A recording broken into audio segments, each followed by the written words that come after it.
वैसे जो सामने आने से डरते हैं वो अक्सर अंधेरों का सहारा लेते हैं और जो वतन की हिफाजत का जज्बा रखते हैं वो सीना तान कर हर खतरे से टकराते हैं।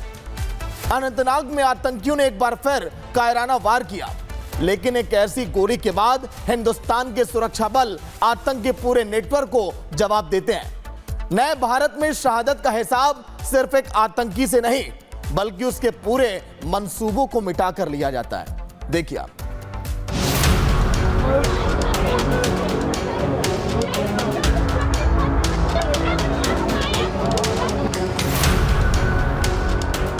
जम्मू कश्मीर के अनंतनाग में आतंकियों ने एक बार फिर कायराना हरकत करते हुए ड्यूटी पर तैनात जम्मू कश्मीर पुलिस के हेड कांस्टेबल को निशाना बनाया। हमले में शामिल संदिग्ध आतंकी की तस्वीर सामने आई है।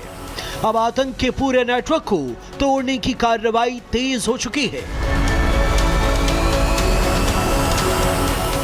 अनंतनाग के लाल चौक में दोपहर के वक्त सब कुछ सामान्य दिखाई दे रहा था।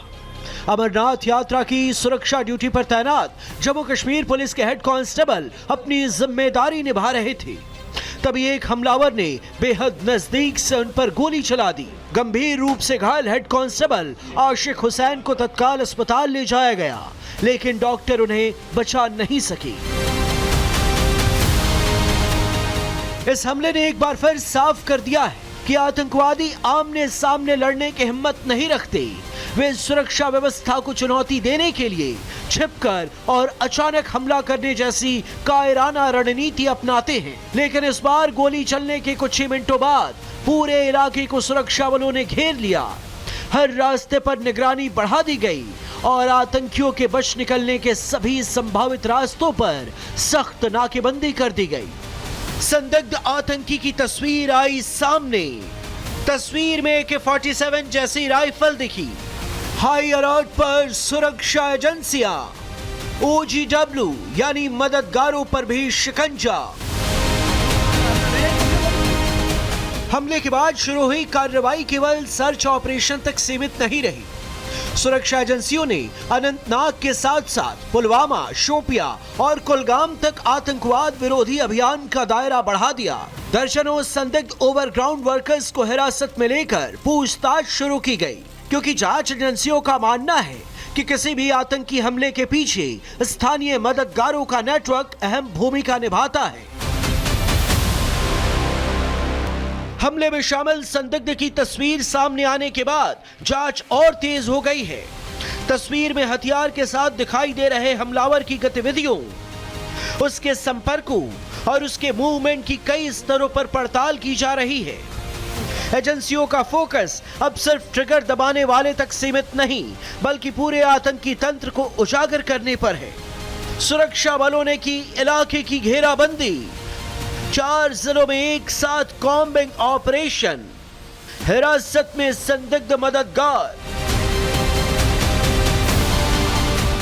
अनंतनाग और दक्षिण कश्मीर पिछले कुछ समय से आतंकियों के निशाने पर रहे हैं। पहले भी सुरक्षा बलों पर हमले की कोशिशें हुई हैं। 2 दिन पहले आर्मी कैंप के पास IED बरामद हुआ था। सुरक्षा एजेंसियों का कहना है कि आतंकवादी अब छोटे छोटे मॉड्यूल बनाकर छिपकर वार करने की कोशिश करते हैं, लेकिन उनकी यही रणनीति अब उनके लिए सबसे बड़ी चुनौती बनती जा रही है, क्योंकि हर घटना के बाद पूरा नेटवर्क जांच के दायरे में आ जाता है। हेड कांस्टेबल आशिक हुसैन की शहादत पूरे देश के लिए एक बड़ा संदेश भी छोड़ती है कि अमरनाथ यात्रा जैसे महत्वपूर्ण आयोजन की सुरक्षा में तैनात जवान हर परिस्थिति में अपनी जिम्मेदारी निभाते हैं। आतंकवादियों का मकसद डर फैलाना और सुरक्षा व्यवस्था को चुनौती देना होता है, लेकिन हर ऐसे हमले के बाद भारतीय सुरक्षा बलों की कार्रवाई पहले से ज्यादा व्यापक और निर्णायक होती दिखाई देती है। Bureau report, Republic Bharat.